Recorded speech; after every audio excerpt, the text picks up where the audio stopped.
on, you guys? Welcome back to Roads Untraveled. My name is Marcus. Today's a very special day. This is the most powerful vehicle HPA Motorsport has ever created for public consumption, and we're going to take it for a test drive here today on Roads Untraveled. We're going to talk to Marcel and the guys over at HPA, see what this build is all about, see what direction this company is taking these insane German sports cars here in 2019. Hope you guys enjoy it.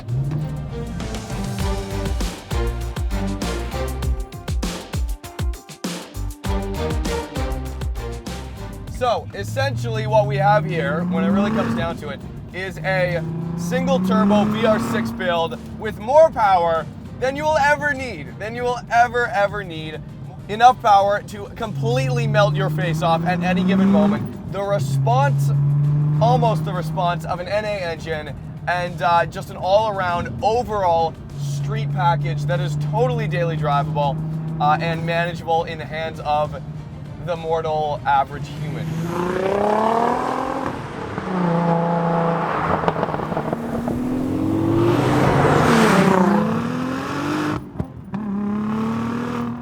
I missed a single turbo VR6. Oh my. So real quick, you guys, we have over 700 horsepower at the wheels, all four wheels. Obviously the Audi TT is all-wheel drive. We have 790 pound-feet of torque at the wheels, which is the most amount of torque that HPA has ever put in a vehicle. The most powerful vehicle that's ever gone on their dyno for the general public. This is now a package that they are testing. This car has not even been delivered to the customer yet. This is a customer car. So full disclosure, I'm driving it in the lowest boost setting now. This is pump gas we're running on right here, US Shell 92, and yeah, it's plenty fast. So in valet mode or low boost mode, it makes 550 horsepower, 550 pound-feet of torque. Immediately you can nail the rev matches. 6-piston, big brakes up front. Yeah, this is very much a dive into the corner, set the car, and when you let off throttle going into the car rotates so much, and you got to make sure you are pointing directly straight when you hit that throttle, because it wants to straighten out when you hit the throttle. It really does. Not even to the point of understeer, to be honest. The torque does not push it straight to the point of understeer. It just, you gotta know where you're gonna go. And that's where cars like this can really catch people off guard. If you haven't driven a car with 700 plus horsepower, it can get a little scary very quick.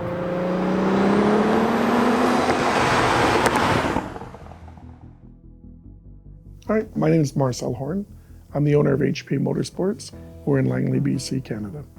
This is our 29th year of being a Volkswagen Audi tuner, and we proudly represent the Pacific Northwest.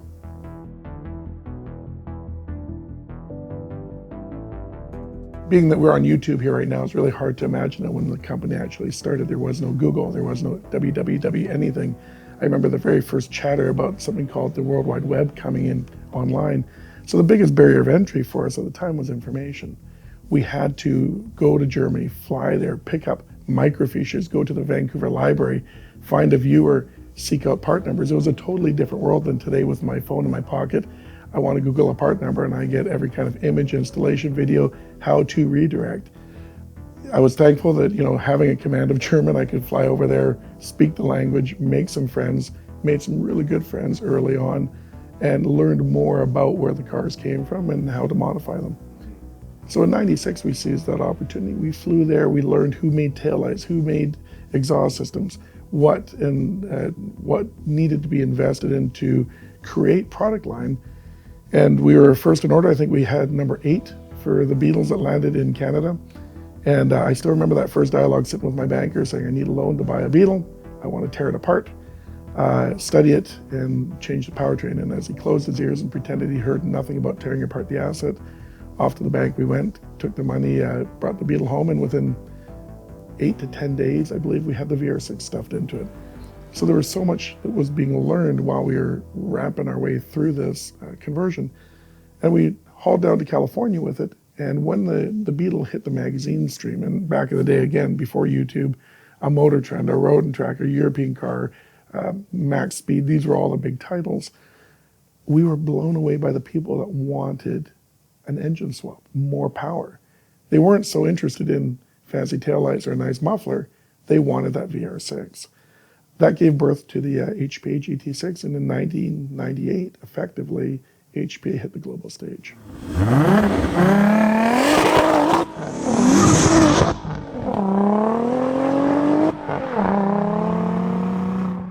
Now, every high horsepower car I've driven so far has had a massive turbocharger on it, and this VR6 is no different. It's got an 8474 Borg Warner, 84 millimeter turbo on it.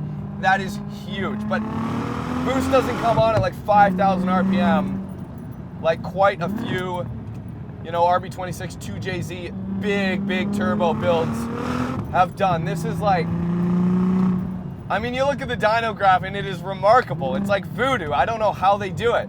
I don't know how they do. I do. It's 29 years of experience, but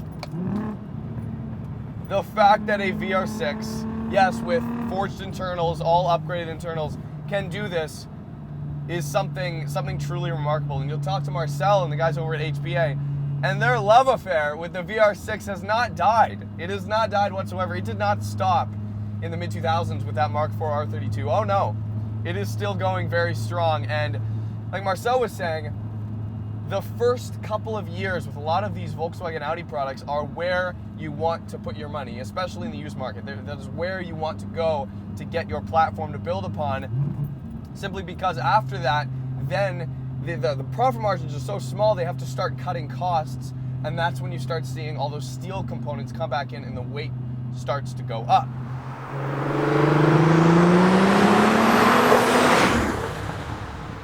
The car is very easy to drive. Throttle response is what surprised me the most so far. And the way Johnny was explaining this to me is with their liquid to air intercooler setup they have on the VR6, the amount of space that boost has to go through before the intake manifold is like nothing. There's no real estate there. They've cut it down, so it's the most responsive they could possibly make it, and it truly is. The throttle feels good. This car's not a one-trick pony. Don't let the numbers fool you. The numbers are like they make a good YouTube title, And 550 at the wheels in an Audi TT that is 500 pounds lighter than a Mark VI R32 is remarkable. There's so much aluminum, and the way Marcel explained this to us, like, this car is the exact same platform as that previous R32. But it has all aluminum components where the R32 would have steel stuff, right? And then HPA goes in, and anything that's not quite there yet, they will put in aluminum pieces specifically for that, right?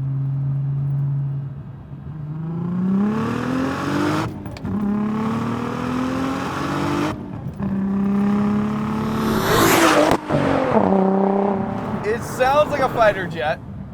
You'll break every speed limit within a few seconds, and it's a handful. It's absolutely a handful. The VR6 is the world's only automotive application of a narrow angle V with one head. So you have a true V, darn near vertically placed pistons with one single head under it, so you don't get the parasitic drag and the wear and tear you would in a normal V in a push rod or an Audi or a Porsche, where the pistons lay on their side and gravity does its natural thing. You just get really no wear and tear. So you have incredible durability. You then study the gearbox and drive shafts. Everything's been overbuilt and engineered, so long as you're respectful for those limits. When the markets crashed in 2009, we became very busy. Everything fell out, the currencies fell, the US and Canadian trade. Those that held their money and were fortunate enough to do that didn't really feel confident running down the streets in their bright green Lamborghini while their neighbors were struggling, or their economies or their employees were having a hard go of it. Rolling around in a little twin turbo 4-door R32 or 4-door Golf or 2-door R32 made more sense. And the amount of requests we had that it had to look stock, the brakes had to fit under stock wheels. They really wanted to roll out of their garage through their neighborhoods, to their routines, and not catch attention. But the moment they got on that country road, they wanted to scratch that adrenaline bug. That really helped us to redefine performance and usage. So the question is, what do people come to asking today? Well, they expect from HPA daily drivability. They expect OEM-like durability. And as such, we've learned the art of saying no. Very few performance shops will ever tell a customer no. That's not possible, that's not viable, that's not smart. Sorry, we won't do that. We need to stay to the recipe that works. We could make a dyno queen, we could make a drag race queen, we could make that horsepower signature part and piece at the cost of the risk on a gearbox or a drive shaft or a piston or a durability, and that's not our play. HPA exclusively uses KW suspension all the way around, and as Marcel was telling me just a minute ago, they found that with the, unlike a monotube damper, they can, more accurately predict rebound and compression on, especially on acceleration and deceleration with these KWs. They've found at least that this is the best setup when you're talking about throwing around 800 pound-feet of torque with a manual, no less. With a dual clutch, it might be a little bit different because the torque, the split in torque, or the dip in torque rather, when you're shifting gears, is basically non-existent with a modern dual clutch. But with a manual, you have so much to think about, because when you're at 700 horsepower and you let off, the torque just disappears and then you're back into it, right? The car is kind of rocking back and forth a little bit more than you would have in a dual clutch. And these KWs are basically the best at managing that in the 29 years of experience that HPA has here in Langley, British Columbia. So the clutch is pretty special. It is a 3-disc, triple disc carbon clutch. The throw is short on the clutch pedal, which is exactly what you want for, quick shifts and track work and stuff like that. But you can drive this car so nicely. The throttle just requires a little bit and you're off the line. No drama, no noise, and you're off the line. Hi, officer. Nothing going on here, just a wide-body TT. Yeah, actually, I forgot to mention, this has been widened 2.5 inches on both sides, all 4 corners.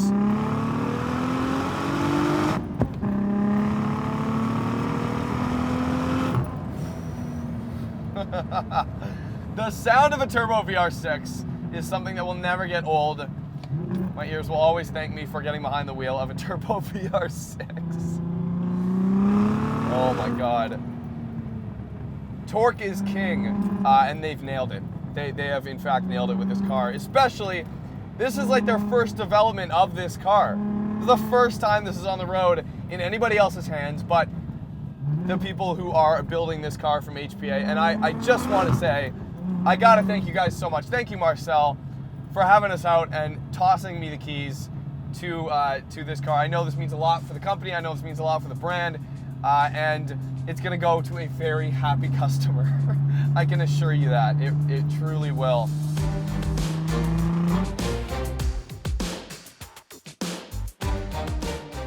One of the most significant investments made was almost a decade ago this year, was our rolling road simulator. The rolling road simulator serves as the inspiration for everyone that works here, whether they're the salesman on the desk, the engineer in the back room working on ECUs, the fabricator behind the torch, the engineer on the CNC, or the techs in the shop wrenching. They get to truly study the projects, the future projects, the current projects, the past projects, real time, stationary, under full on load. They get to hear the symphony of the exhaust note that they've created. They get to see the ember-like glow of the turbine that they've engineered and packaged. And they get to shake out the butterflies of anxiety for the assembly work while we put the car through its durability paces. We never leave the property. We put 250 miles on the cars, put the most extreme driving conditions to them in the soundproof lab. And everyone knows it's happening, and it reinforces their daily routine. They get that instant gratification of the design worked, the assembly worked, the customer will be rewarded. The owner knows that when we offload a testing track event that we're going to be successful. That's really helped foster this culture of expectation. The salesman expects the engineer, who expects the installer, who expects the fabricator, who expects the warehouser to do their best, because we get to see it being tested live, real time, any day of the week. We're proudly trying to buck the brown box syndrome. We're trying to keep craftsmanship alive, the art of manufacturing. We proudly cast all of our parts right here in Langley, or in the suburbs of Langley, Aldergrove, sorry. We have our in-house CNC and manufacturing and powder coating. And, you know, having 3 young boys at home, AutoCAD, fabrication, welding, CNC work, trying to inspire them to work with their hands. That's going to be a forgotten art sooner than later. Tuning is more than body kits and lipstick and wheels. So the only thing I'd like to recommend out there, if you want to tune your car, get on the telephones, go beyond the email inquiry, really try to understand who you are choosing to work with or what the options are there out there. Great. For what that's worth. You might cut that and leave that on the editing floor, but. Wow, that turn-in is incredible. Soaks up bumps mid-corner wonderfully. No change in steering direction. Steering's very light, but it does not get affected by those mid-corner bumps whatsoever. There's so much confidence in the steering. It just wants to tear the tires off. It just wants to rip the tires off. That is insane. And this is in valet mode. Okay, Marcel. Okay, HPA. What game are you playing here? Valet mode? No, this is like put you into a tree if you're not careful mode. Wow. Wow. And the pops from the exhaust, extremely loud. And you're right back down to cruising in 6th gear. And this gearbox actually from the TT RS, Marcel was explaining this to me, it has the longer gearing. So there was a European version and a USDM version of this gearbox, and this one has the longer gearing. This is what they started out with. The thrust is quite remarkable. Quite remarkable. The dyno graph really only tells half the story here, folks. It really only tells half the story. Very light steering, and I'll keep it in 3rd here. And that torque is like, if you're at 4,000 RPM coming out of a corner, that's where you want to be. Even 35, to be honest, because then you get like that huge rush of torque, a swell of torque, an abundance of torque. What a treat, you guys. Thank you so much for watching. I really hope you guys enjoy this one. Thanks so much, Marcel, Johnny, and everybody else at HPA for having us. We really appreciate it. Subscribe if you haven't already. Hit me up on Instagram at Roads and Travel if you want to see kind of day-to-day stuff and the behind-the-scenes shenanigans of what's going on here. Also, if you guys haven't already, check out shop.roadsandtravel.com. We've got an entire collection of engine code jet tags, and we do, in fact, have a VR6 jet tag. You guys can see that or not. Check out the link is in the description. We'll give you guys 10% off for this video. The code is also there as well, so check it out, and we'll see you guys next time.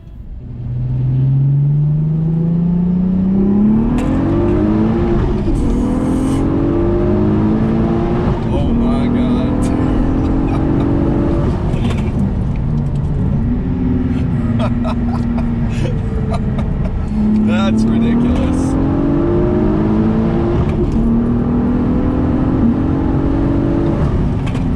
Wow. Wow, the torque up top, it like keeps going. That's insane. Look on that guy's face too, it's hilarious.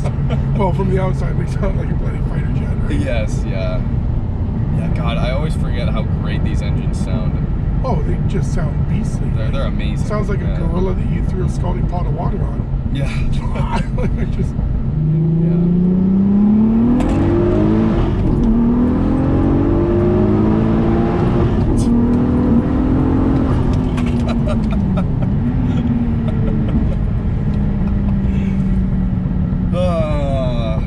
Yeah, if I wasn't awake before this, I'm awake now.